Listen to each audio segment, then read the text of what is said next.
Bike wash mini double pump এটি কেনার উদ্দেশ্যে আজকে আমি এসেছি। তো সম্পূর্ণ ভিডিওটি দেখার জন্য আপনাদেরকে বিশেষভাবে অনুরোধ করা হলো। আসসালামু আলাইকুম bikers, welcome to my channel crazy king. আশা করি আপনারা সবাই ভালো আছেন। আজকে আমি চলে এসেছি বাইক ওয়াশ পাম্প কেনার উদ্দেশ্যে। তো দেখতে পাচ্ছেন যে আমি কোথায় এসেছি। এই বাইক ওয়াশ পাম্প সাধারণত আপনি ইলেকট্রিক দোকানে পেয়ে থাকবেন, তবে দাম বেশি। তো আমি চলে এসেছি যেখানে সার, বিষ এবং বীজের দোকান সেইখানে। তো আমি এসেছি নওগাঁ জেলা মহাদেবপুর থানার মেসার্স নুরি ট্রেডার্স অ্যান্ড বীজ ভান্ডারে। এখানে যাবতীয় সকল কিছু পাওয়া যায়। তো সম্পর্কে আমার মামা হয়, আমি এখানে এসেছি।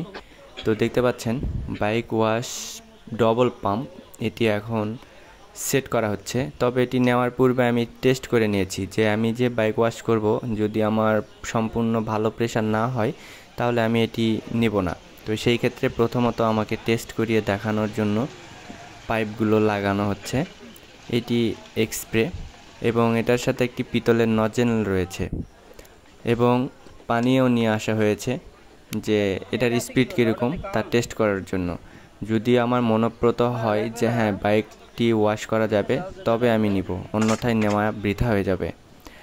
তো সেই ক্ষেত্রে ব্যাটারির সাথে সংযুক্ত করা হচ্ছে এবং ব্যাটারির সাথে সংযুক্ত করার পরে এটি আমাকে চালিয়ে পরীক্ষা করে দেওয়া হবে যে এটি বাইক ওয়াশ করার ক্ষেত্রে সম্পূর্ণভাবে এটি প্রস্তুত কি প্রস্তুত না। অনেক সময় ভিডিওতে দেখা যায় যে হ্যাঁ অনেক স্পিড, কিন্তু কেনার পরে দেখা যায় যে না স্পিড না।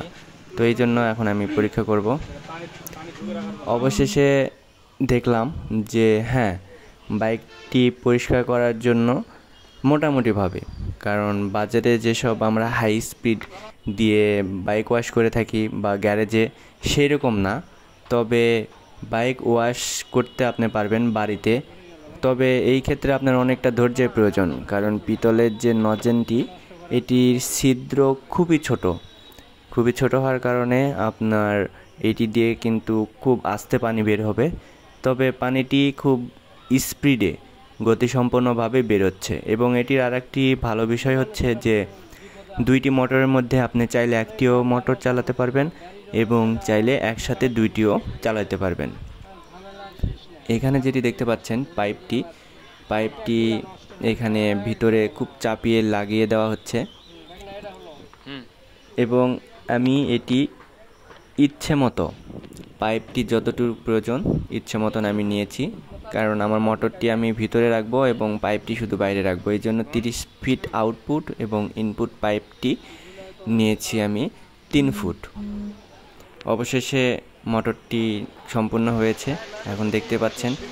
বাকি কাজের যে ধাপগুলো সেটি আমি ভিডিওর মাধ্যমে আমি আপনাদের সাথে তুলে ধরব। ধন্যবাদ।